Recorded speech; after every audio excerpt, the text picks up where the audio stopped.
શું તમે ક્યારેય પોતાને પૂછ્યું છે કે શું મારા શબ્દો ખરેખર બ્રહ્માંડ સુધી પહોંચે છે? શું તમે જે કહો છો, અંદરથી ઉદ્ભવતી ઈચ્છાઓ, તે નિર્દોષ પ્રાર્થનાઓ ક્યાંક ખોવાઈ જાય છે કે બ્રહ્માંડ તે સાંભળે છે? દર વખતે દરેક શબ્દ, દરેક લાગણી, દરેક તરંગ સંપૂર્ણપણે સાંભળવામાં આવે છે, પણ એક શરત છે, તમે તે કેવી રીતે કહો છો? બસ આ જ તો આખી રમત છે. મિત્રો, હિના મોટિવ્સમાં આપનું સ્વાગત છે, જ્યાં આપણે ફક્ત જ્ઞાન જ વહેંચતા નથી, અમે તમને તમારા આત્માનો અવાજ સાંભળવા દઈએ છીએ, જે અંદર ક્યાંક ખૂબ જ નરમાશથી ફડફડાટ ફેલાવી રહ્યો છે. હું તૈયાર છું, મને ફક્ત સાચા શબ્દો આપો. આ શબ્દ તે ફક્ત બોલવાનું માધ્યમ નથી, આ ચેતનાના દરવાજા ખોલે છે. તે બ્રહ્માંડના ઊંડાણમાં ઉતરે છે અને ત્યાંથી જવાબો લાવે છે. તેથી આજની મુલાકાત બહુ જ ખાસ છે, કારણ કે આજે આપણે ફક્ત વાતો નહીં કરીએ, આપણે 3 ગુપ્ત તકનીકો શીખીશું, જેના દ્વારા તમારી દરેક ઈચ્છા સીધી બ્રહ્માંડ સુધી પહોંચશે. પણ તે પહેલાં મારી તમને એક વિનંતી છે. જો તમે ક્યારેય તમારા હૃદયથી કંઈક માંગ્યું હોય, જો તમે ક્યારેય બ્રહ્માંડને હાકલ કરી હોય, તો આ વિડીયો અંત સુધી જુઓ, કારણ કે કદાચ આજે તમારા હાકલનો જવાબ આપવામાં આવશે. હવે ચાલો શબ્દોથી બ્રહ્માંડના કેન્દ્ર સુધીની સફર શરૂ કરીએ. પહેલી વાત સમજો, બ્રહ્માંડ શબ્દો સાંભળતું નથી, તે લાગણીઓને સાંભળે છે. પરંતુ લાગણીઓ ફક્ત શબ્દો દ્વારા જ વ્યક્ત થાય છે. જ્યારે તમે કહો છો કે કાશ મારી પાસે પૈસા હોત, તો બ્રહ્માંડ શું સાંભળે છે? મારી પાસે અત્યારે પૈસા નથી. જ્યારે તમે કહો છો કે મને નોકરી મળી ગઈ હોત, તો બ્રહ્માંડ શું સાંભળે છે? મને ખાતરી નથી કે મને નોકરી મળશે કે નહીં. તમે જોયું, તમારા શબ્દો જ તમારી ઉર્જાને દિશામાન કરી રહ્યા છે. શબ્દો એ બીજ છે. જો બીજમાં શંકા હોય તો વૃક્ષ ક્યારેય ઉગી શકશે નહીં. જો બીજમાં શંકા હોય તો ફળ કેવી રીતે મળશે? તેથી તમારી 3 ઊંડી તકનીકો અપનાવવી જોઈએ, જેથી તમે જે કહો તે સીધા બ્રહ્માંડના હૃદયમાં જાય. પહેલું, ઓર્ડર આપશો નહીં, વાતચીત કરો. બ્રહ્માંડ કોઈ મશીન નથી જ્યાં તમે મોકલો અને બટન દબાવો, ઓર્ડર ડિલિવરી થઈ જાય. બ્રહ્માંડ એક જીવંત ચેતના છે, જે તમારી અંદર છે, તમારી આસપાસ છે, જે દરેક ક્ષણે તમારી લાગણીઓ સાથે વાતચીત કરી રહી છે. તેથી જ્યારે તમે તેની સાથે વાત કરો છો, ત્યારે આદેશાત્મક વલણ ટાળો. વાતચીત કરો, બ્રહ્માંડના હૃદયમાં પડી જાઓ. જ્યારે તમે તેની સાથે વાત કરો છો, ત્યારે કૃતજ્ઞતા સાથે બોલો.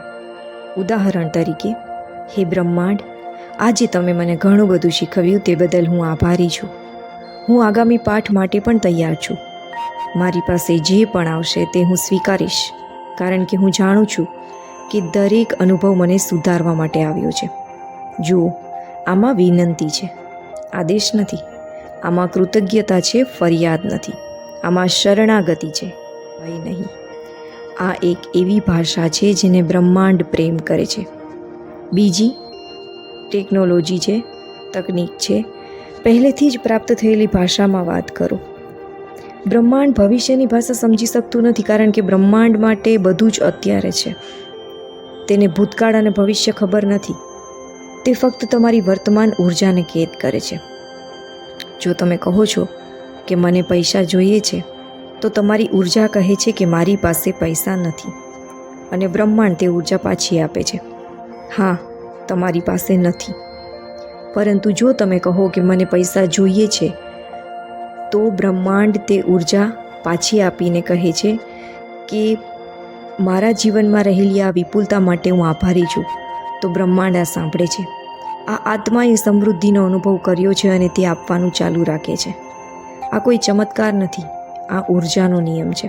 આ ભૌતિક શાસ્ત્ર છે. જ્યાં જેવી ઉર્જા, તેવી જ ઉર્જાને તે આકર્ષે છે. તમારા શબ્દો તમારા સ્પંદન છે. જેમ જેમ તમે તે શબ્દોને સમૃદ્ધિ, પ્રેમ અને કૃતજ્ઞતાથી ભરો છો, તેમ તેમ તમારા તરંગો બ્રહ્માંડ સુધી પહોંચે છે, અને તેના જવાબમાં બ્રહ્માંડ એ જ ઉર્જા તમને પાછી મોકલે છે, તેને 1000 ગણી વધારીને. ત્રીજી તકનિક છે શબ્દોને વિઝ્યુલાઇઝેશન સાથે જોડવાની. શું તમે તેને ક્યારેય જોયું છે? તમે જે વિચારો છો તે વારંવાર બહાર આવે છે. જો તમે કોઈ ડર વિશે વિચારો છો તો ભય પોતે જ તમને ઘેરી લે છે. જો તમે કોઈ ઈચ્છા વિશે વિચારો છો તો પણ તેને કાશ તે થાય એમ કહો છો તો તે ઈચ્છા સ્વપ્ન જેવી જ રહે છે. પરંતુ જો તમે તમારી આંખો બંધ કરો છો અને વર્તમાન અનુભવ જેવી જ ઈચ્છા અનુભવો છો તો તમારે ચેતનાનું એક નવું સ્વરૂપ ધારણ થાય છે. ધારો કે તમને ઘર જોઈએ છે તો દરરોજ રાત્રે તમારી આંખો બંધ કરો અને કલ્પના કરો કે તમે તે ઘરના દરવાજા ઉપર ઊભા છો. દિવાલોને સુગંધ આપો, ઘરની બારીઓમાંથી આવતા પ્રકાશને જુઓ, રસોડામાંથી આવતી સુગંધનો અનુભવ કરો અને કહો, આભાર બ્રહ્માંડ, તે મારું છે. જ્યારે શબ્દો અને ચિત્રો ભેગા થાય છે પછી ચેતનાનો સંદેશ સંપૂર્ણ શક્તિ સાથે બ્રહ્માંડમાં જાય છે. હવે થોડીવાર રાહ જુઓ, ઊંડો વિચાર કરો. શું તમે અત્યાર સુધી બ્રહ્માંડ સાથે આ રીતે વાત કરી છે કે પછી ફક્ત ફરિયાદ કરતા રહ્યા છો? શંકામાં ડૂબેલા રહો અથવા તમારી ઈચ્છાઓને ભયના શબ્દોમાં બાંધી રાખો. પરિવર્તન અહીંથી જ શરૂ થાય છે. તમારા શબ્દો તમારા ભાગ્યની ચાવી છે. તે ફક્ત જીભમાંથી આવતો અવાજ નથી. આ એ બીજ છે જે તમારું ભવિષ્ય બનાવે છે. અને જ્યારે તમે આ તકનિકનો ઉપયોગ કરીને વાત કરો છો ત્યારે બ્રહ્માંડ તમને અવગણી શકે નહીં, કારણ કે તે ક્ષણે તમે અને બ્રહ્માંડ એક જ તરંગ લંબાઈ પર આવો છો.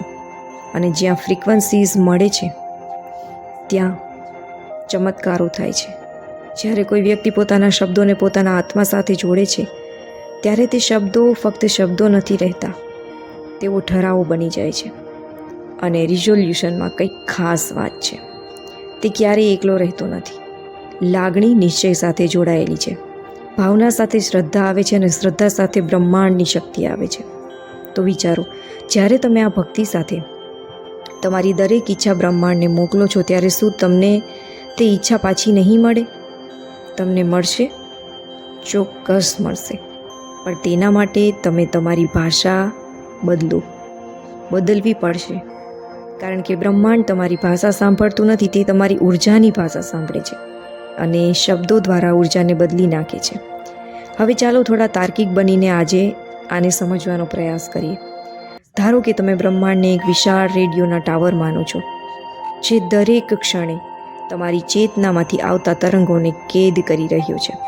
તમારું મન, તમારી લાગણીઓ અને તમારા શબ્દો બધા મળીને એક સંકેત બનાવે છે અને તે સંકેત બ્રહ્માંડ અનુસાર પ્રતિભાવ મોકલાવે છે. હવે જો તમે એવું કહો કે મને ડર છે કે હું નિષ્ફળ જઈશ, એવો સંકેત જો મોકલો તો બ્રહ્માંડ તે ડરને સ્વીકારશે અને નિષ્ફળતાઓ માટે વધુ તકો મોકલશે. પરંતુ જો તમે હું ગમે તે થાય આગળ તો વધીશ જ, કારણ કે હું ભગવાનનો બાળક છું અને મારી અંદર અનંત શક્તિ છે, એવા શબ્દો સાથે સંકેત મોકલો છો તો બ્રહ્માંડ કહેશે, હા ચાલો તને રસ્તો બતાવું. શબ્દો બદલો અને ઉર્જા બદલાશે, ઉર્જા બદલો દિશા બદલાશે, દિશા બદલો જીવન બદલાઈ જશે. બીજું રહસ્ય જ અહીં છુપાયેલું છે. શું તમે ક્યારેય જોયું છે કે કેટલાક લોકો ખૂબ મહેનત કર્યા વિના પોતાની ઈચ્છાઓ પૂરી કરે છે અને કેટલાક લોકો દિવસ રાત મહેનત કરે છે છતાં જીવન કેમ એવું ને એવું જ રહે છે? કારણ કે પહેલાંનો માણસ જાણે છે કે તેના શબ્દોને ઉર્જામાં કેવી રીતે ફેરવવા. તે બ્રહ્માંડ સાથે એવી રીતે વાત કરે છે જેમ કોઈ વ્યક્તિ પોતાના નજીકના મિત્ર સાથે વાત કરે છે. જ્યારે તમે બ્રહ્માંડ સાથે સત્ય, આદર અને પ્રેમથી વાત કરો છો ત્યારે ફક્ત તમારા મોંમાંથી નહીં પરંતુ શબ્દો તમારા હૃદયથી બોલો. એક માતા જેમ પોતાના બાળકને બોલે છે અને એક બાળક જેમ પોતાની માતાને કહે છે. એક બાળક જાણે છે કે તેની મા ના પાડશે નહીં, કારણ કે તેની સાચી જરૂરિયાત સમજે છે. બ્રહ્માંડ સાથે તમારો પણ એવો જ સંબંધ છે, તે તમારી જરૂરિયાતો સમજે છે. પણ જ્યારે તમે જટિલ ભાષામાં પૂછો છો ત્યારે બ્રહ્માંડ પણ જટિલ બની જાય છે. હવે એક છુપાયેલી શક્તિ વિશે જાણીએ. શબ્દોનું સ્પંદન, દરેક શબ્દની આવૃત્તિ એક હોય છે. જેમ કે આભાર શબ્દ ખૂબ જ ઉચ્ચ આવૃત્તિ ધરાવે છે. જ્યારે તમે હૃદયથી આભાર માનો છો ત્યારે તે ઉર્જા તમારી આસપાસ પ્રકાશનો એક સ્તર બનાવે છે. જ્યારે તમે આ કહો છો ત્યારે મારી સાથે હંમેશા કંઈક ખરાબ થાય છે, તો આ શબ્દો એક ઓછી ઉર્જાને બોલાવે છે અને બ્રહ્માંડ તેમને સ્વીકારે છે અને તે જ પરિસ્થિતિઓ પાછી લાવે છે. તો દરરોજ તમારા શબ્દોની સમીક્ષા કરો. શું તમે જાગીને ફરિયાદ કરો છો કે કૃતજ્ઞતા વ્યક્ત કરો છો? શું તમે રાત્રે ડરથી વિચારીને સૂઈ જાઓ છો કે ભગવાનમાં શ્રદ્ધા છે અને સૂઈ જાઓ છો? આ નાના નાના શબ્દો તમારા ભાગ્યની સ્ક્રિપ્ટ લખે છે. હવે હું તમને એક શક્તિશાળી પ્રથા શેર કરું, જેનો ઉપયોગ તમે દરરોજ સવારે કે રાત્રે કરી શકો છો. તેને વાક્ય, સંકલ્પ ધ્યાન અથવા હકારાત્મક શબ્દ ધ્યાન કહેવામાં આવે છે. તમારી આંખો બંધ કરો, શાંત ઊંડા શ્વાસ લો અને ધીમેથી બોલો. હું બ્રહ્માંડ સાથે જોડાયેલો છું. મારો દરેક શબ્દ સાંભળવામાં આવે છે. મારી દરેક લાગણીઓનો આદર કરવામાં આવે છે. મને જે જોઈએ છે તે મળે છે. હું આભારી છું કારણ કે બ્રહ્માંડ મારો સાથી છે. જ્યારે પણ તમે આ વાક્ય તમારા હૃદયમાંથી બોલો છો ત્યારે બ્રહ્માંડમાં એક ગતિ થાય છે. તે સાંભળે છે.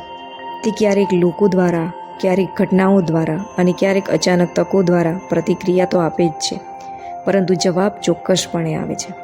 હવે હું તમારી સાથે કંઈક ઊંડું શેર કરવા માંગુ છું. બ્રહ્માંડ બહારની કોઈ વસ્તુ નથી. બ્રહ્માંડ કોઈ નક્ષત્ર નથી, દૂરની આકાશ ગંગા નથી, પણ બ્રહ્માંડ તમે પોતે છો. તમારું સભાન મન, અર્ધ જાગ્રત મન અને અતિ સભાન મન મળીને એક બ્રહ્માંડ બનાવે છે, જેને આપણે જાગૃત મન અને અર્ધ જાગૃત મન કહીએ છીએ. જ્યારે તમે બ્રહ્માંડ સાથે વાત કરો છો ત્યારે તમે ખરેખર તમારા પોતાના ભગવાન સ્વરૂપ સાથે વાત કરી રહ્યા હોય છો. તેથી ગમે તે થાય, પૂર્ણ આદર અને આદર સાથે જ કહો. એવું ક્યારેય ના કહો કે મારી પાસે કંઈ નહીં. કહો, હું જ તે છું જેમાંથી બધું આવે છે. મારું નસીબ ખરાબ છે એવું ના કહો. કહો કે હું મારા ભાગ્યનો વિધાતા છું. એવું ના કહો મને ડર લાગે છે. કહો ભગવાન મારી સાથે છે અને હું અજેય છું. આ બ્રહ્મ વાક્ય છે જે તમારા આત્માને બ્રહ્માંડ સાથે જોડે છે. હવે ચાલો થોડા વધુ ઊંડા ઉતરીએ. તમે જે શબ્દો બોલો છો, જે વિચારો છો અને જે લાગણીઓ તમારી અંદર છે, તે બધું ભેગા થઈને એક આંતરિક બ્લુ પ્રિન્ટ બનાવે છે. આ બ્લુ પ્રિન્ટ તમારા જીવનની વાસ્તવિકતા બની જાય છે. અને જો તમે વારંવાર તમારી જાતને કહો છો કે સફળતા મારા માટે મુશ્કેલ છે, તો બ્રહ્માંડ પણ એ જ પેટર્નને અનુસરે છે. પણ જો તમે તમારા પોતાના શબ્દોમાં કહો કે સફળતા તો મારા માટે સ્વાભાવિક છે કારણ કે હું લાયક છું, તો બ્રહ્માંડ તે નવી બ્લુ પ્રિન્ટ સ્વીકારે છે અને તમારા માટે સફળતાના નવા નવા રસ્તાઓ ખોલ્યા જ કરે છે. તમે જે શબ્દો બોલ્યા છો તેના કારણે તમે આ ક્ષણે જ્યાં બેઠા છો ત્યાં પહોંચી ગયા છો. હવે જો તમારે આગળ વધવું હોય તો નવા શબ્દો પસંદ કરો. ઉચ્ચ ઉર્જા, પ્રેમ અને કૃતજ્ઞતાથી ભરપૂર, સત્ય અને શ્રદ્ધા સાથે જોડાયેલું. કારણ કે બ્રહ્માંડ કોઈ તર્ક માંગતો નથી. તે ફક્ત તમારી માત્ર અને માત્ર તમારી ઉર્જા સાંભળે છે અને તમારી ઉર્જા તમારા શબ્દો દ્વારા આવે છે. હવે ચાલો 3 અદ્ભુત તકનીકો વિશે વાત કરીએ જે તમારા શબ્દોને સીધા અને સ્પષ્ટ રીતે બ્રહ્માંડ સુધી પહોંચાડી શકે છે. પહેલી ટેકનિક છે ભાવનાત્મક સંરેખણ પદ્ધતિ. તમે બ્રહ્માંડને જે કંઈ કહેવા માગો છો તે ત્યાં સુધી ન કહો જ્યાં સુધી તેની પાછળ લાગણીઓની આગ ન હોય. કોઈ પણ પ્રતિજ્ઞા કે પ્રાર્થના જ્યાં સુધી ભાવનાઓથી ભરાઈ ન જાય ત્યાં સુધી તે નિષ્ક્રિય રહે છે. ઉદાહરણ તરીકે, જો તમે કહો કે હું ધનવાન છું, પરંતુ અંદરથી તમે વિચારો છો હું ક્યાં છું, મારી પાસે તો કંઈ નથી, તેથી આ શબ્દો બ્રહ્માંડમાં પહોંચતાની સાથે જ અદૃશ્ય થઈ જાય છે, કારણ કે તેમની ભાવનાત્મક ઉર્જા નકારાત્મક હતી. તેથી કોઈ પણ વાક્ય બોલતા પહેલાં તે લાગણીને એવી રીતે જીવંત કરો જાણે કે તે સાચી થઈ ગઈ હોય. તમારા શરીરમાં તેની હૂંફ અનુભવો. તમે આ સત્યને તમારા હૃદયમાં અનુભવો. પછી મને કહો, હું પૂર્ણ છું. ભગવાનની કૃપાથી હું સમૃદ્ધ જીવન જીવી રહ્યો છું. પછી બ્રહ્માંડ તેને એક ક્રમ તરીકે લેશે અને પછી શંકા તરીકે નહીં લે. અને બીજી ટેકનિક છે સંયમ પ્રથા. આપણે દિવસભર હજારો શબ્દો બોલીએ છીએ, પરંતુ મોટાભાગના શબ્દો કાં તો ભયમાંથી અથવા તો આદતોથી ઉદ્ભવી છે. તમારું પહેલું કાર્ય દરેક શબ્દ સભાનપણે પસંદ કરવાનું છે. કહો નહીં ક્યારેય કે હવે કોઈ આશા નથી. કહો કે દરેક ક્ષણ એક નવી તક લઈને આવે છે. એવું ના કહો કે આ મારા નસીબમાં લખાયેલું છે. કહો કે હું મારું ભાગ્ય ફરીથી લખી રહ્યો છું. એવું ના કહો કે હું તે કરી શકતો નહીં. કહો કે હું શીખી રહ્યો છું અને બ્રહ્માંડ મારો માર્ગ સરળ બનાવી રહ્યું છે. જ્યારે તમે દરેક વાતને સકારાત્મક રીતે કહેવાની કળા શીખી લો છો, ત્યારે બ્રહ્માંડ પણ તમારા દરેક શબ્દોમાં પ્રકાશ ભરી દે છે. તમારા દરેક શબ્દ મંત્ર બની જાય છે, તમારું મૌન પણ ઉર્જા બની જાય છે અને પછી જીવનમાં ચમત્કારો થવા લાગે છે. અને ત્રીજી અને સૌથી શક્તિશાળી તકનિક છે શ્રદ્ધા સંવાદ પદ્ધતિ. તમે આ પદ્ધતિ દિવસમાં ગમે ત્યારે કરી શકો છો. તમારા સંકલ્પમાં શક્તિ આવે છે. હવે તમે કલ્પના કરો કે જો તમે તમારા જીવનના દરેક દિવસે, દરેક સવારે અને રાત્રે ફક્ત 10 મિનિટ માટે બ્રહ્માંડ સાથે આ રીતે વાત કરો છો, તો તમારું જીવન કેવી રીતે બદલાશે? તમારો આત્મવિશ્વાસ કેવી રીતે વધશે? આવા શબ્દો બોલવાથી તમારો આત્મવિશ્વાસ વધશે, તમારો રસ્તો સાફ થઈ જશે, તકો જાતે જ તમારા દરવાજા ખટખટાવશે. કારણ કે હવે તમે આદેશ આપનાર બન્યા છો, માંગનાર નહીં. તમે હવે પ્રાર્થનામાં વિનંતી કરવાના નથી. લોકો એવા બની ગયા છે જે પૂરા આત્મવિશ્વાસથી કહે છે અને આ જ સાચી સાધના છે. હવે એક છેલ્લી વાત કહું, ધ્યાનથી સાંભળો. બ્રહ્માંડ તમારી ભાષા સમજે છે, પણ હું તમારા દૃષ્ટિકોણને વધુ સમજું છું. જો તમે કહો છો કે મને નોકરી જોઈએ છે, પણ અંદરથી તમને મૂંઝવણ હોય કે તમને નોકરી મળશે કે નહીં, તો આ વિરોધાભાસ બ્રહ્માંડમાં એ જ રીતે પહોંચે છે. બ્રહ્માંડ એવું વિચારે છે કે માણસને પોતાને જ ખાતરી નથી એ શું ઈચ્છે છે, તો આપણે શું મોકલીએ. પરંતુ જ્યારે તમે તમારા શબ્દોને સ્પષ્ટતા, વિશ્વાસ અને પ્રેમથી ભરો છો, ત્યારે બ્રહ્માંડ પાસે કોઈ વિકલ્પ રહેતો નથી. તે તમારો ઓર્ડર સ્વીકારે છે. તો ચાલો આ સમગ્ર સાધનાના સારને યાદ કરીએ. શું કરવાનું છે? લાગણીઓ સાથે બોલો. દરેક શબ્દ સભાનપણે કહો. બ્રહ્માંડ સાથે સીધા આદરથી વાત કરો. તમારા શબ્દો હવે ફક્ત શબ્દો નથી રહ્યા, પણ તમારા આત્માની શક્તિ છે. એકવાર તમે તેમને કોસ્મિક ઉર્જામાં રૂપાંતર કરવાનું શીખી લો, પછી કંઈ પણ અશક્ય રહેશે નહીં. હવે જો આ તમારા હૃદયને સ્પર્શે, જો આ વિડીયોમાંથી તમે કંઈક શીખ્યા છો જે તમારા જીવનની દિશા બદલી શકે, તો નમ્ર વિનંતી છે કે જો તમે હજુ સુધી હિના મોટિવ્સ ચેનલને સબસ્ક્રાઈબ નથી કર્યું, તો હમણાં જ કરો. કારણ કે અહીં આપણે ફક્ત વાતો કરતા નથી, આપણે આત્માને બ્રહ્મા સાથે જોડવાનો અભ્યાસ કરીએ છીએ. દરેક વિડીયો, દરેક વાક્ય, દરેક લાગણી તમારા જાગૃતિને સમર્પિત છે. વિડીયો લાઈક કરો અને નીચે કમેન્ટમાં તમારો સંકલ્પ ચોક્કસ લખો. કારણ કે જ્યારે તમે કંઈક લખો છો, ત્યારે બ્રહ્માંડ તેને વધુ ગંભીરતાથી સાંભળે છે. મળીશું એક નવા સંકેત સાથે. ત્યાં સુધી ધ્યાન રાખો. શબ્દોમાં ઉર્જા ભરો. હૃદયથી બોલો, લાગણીઓ સાથે બોલો. શબ્દ સભાનપણે કહો. આભાર મિત્રો.